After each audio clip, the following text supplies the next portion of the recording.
Welcome to Grove Bites. I'm Richard Steele. Our guest today is Dr. Sara Schumacher, author of the Grove book, Reimagining the Spiritual Disciplines in a Digital Age. Sara is Director of Education and Tutor and Lecturer in Theology and the Arts at St Mellitus College, which is a network of centres around the UK for theological training and formation. Sara's book explores what living well means in today's digital age, and how a rediscovery of ancient spiritual disciplines might help us to recover the rhythms that God has built into the very centre of our lives. Sara was interviewed by Grove Bites presenter Alex Guest, who began by exploring her concept of creatureliness, the idea of realising we are created by God. So I suppose there would be a question from some people about whether technology and digitization is the antithesis of that creatureliness. And I wonder what your response would be. Yeah, it's a great question. I think my response would be that this is not a new issue for humans to forget that they are creatures. I think in most ages, things have happened that have caused us to forget that God is creator and we are his creatures. And so I don't think that, I think technology and digital technology specifically is a new challenge. So I think it's about wisdom rather than about because in some ways to just say technology is the antithesis doesn't actually help us to live well unless we decide to completely sort of withdraw from the world. Because I think with COVID, I think we're going to find because of the fear around the virus being transmitted in physical objects, I think you see us moving towards a cashless society, for example, which creates interesting questions around, will there be physical banks that we interact with? So I think in some ways to live in this world going forward is going to require a digital component, and technology is going to be a part of that. So I think that's I think it's both and rather than either or, would be my sense. Yeah.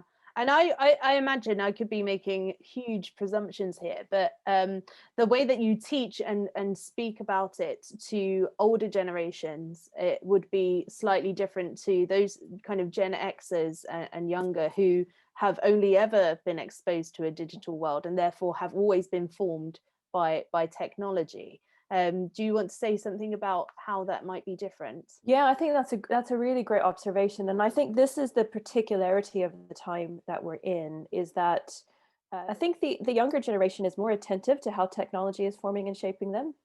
I find I've a much difficult time with older people putting their phones away at dinner, because they're not, for them, it's just this novelty of, wow, I can call someone for free on the other side of the world. And for them, growing up when it would have been so expensive to make a phone call, this phone is it's still a novelty. And so it's like an accessory rather than being something that's formed and shaped them. And but I think for my students, particularly those sort of 18 and to probably maybe late 20s now, they're attuned to what technology is doing well.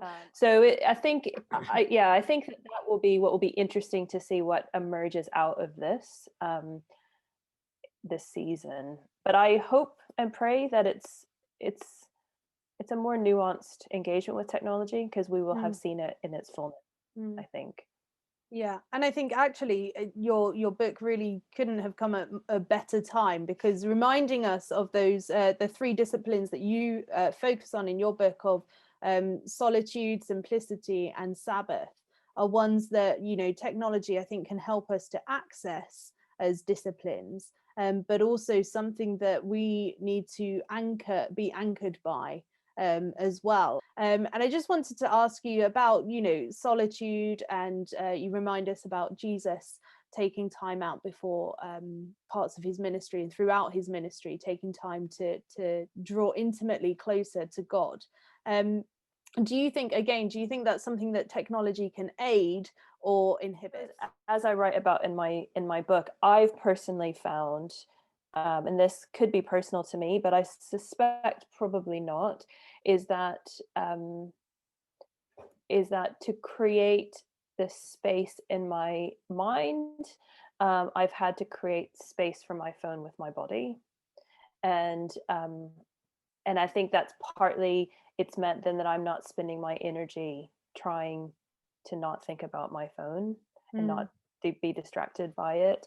And so I think it can be an aid, but I think but unless we're really disciplined and we know its impact on us and we've taken that time to reflect on our own practice, I think it does get in the way. I think it can get in the way.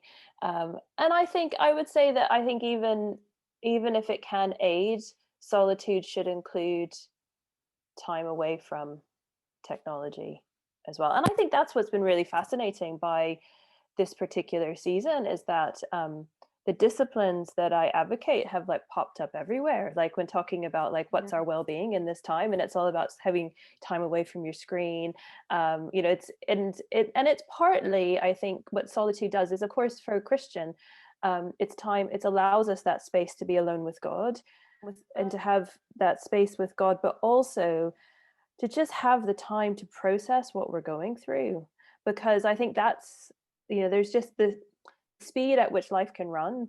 We're going through such fundamental changes, from COVID to the murder of George Floyd and all these things that have like come to the surface.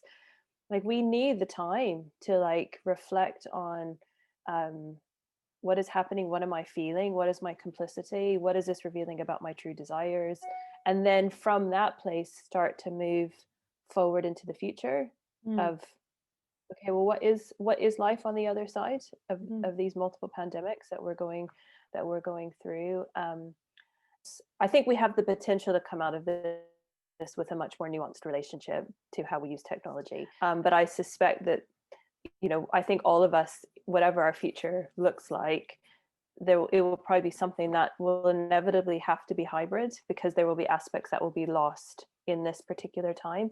So I suppose in some ways my thinking continues along this lines of, what does it mean to live well? What does it mean to live faithfully? What does it mean to flourish as humans? Because technology is not going away.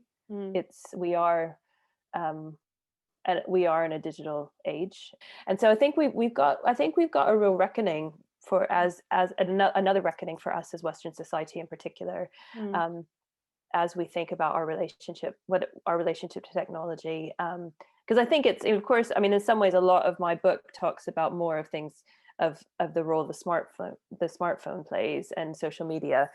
But of course, technology has taken over pretty much every stream of society. So, and we've got 5G coming and things. So it's, you know, so we're, you know, I think it's this constantly coming back to who does Christ say that we are? How does Christ help us to understand what it means for us to be human? Like, and to what extent are these technologies forming us more into his image?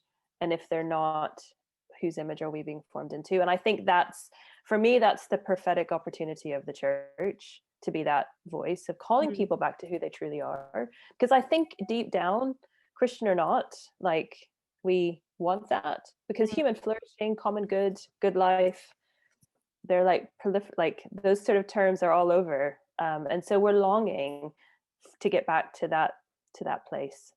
Sara Schumacher, lecturer in Theology and the Arts at St Mellitus College. To find out more about her thinking and how to reimagine the ancient spiritual disciplines in a digital age, go to Grove Books, where you can order it as a print copy with free postage, or as a PDF. There are many more great Grove books applying the Bible to a wide variety of situations in the church and the world. They're written by authors who know what they're writing about. Grove Books are bite-sized publications that you can really get your teeth into. Goodbye for now. Hope to see you again soon.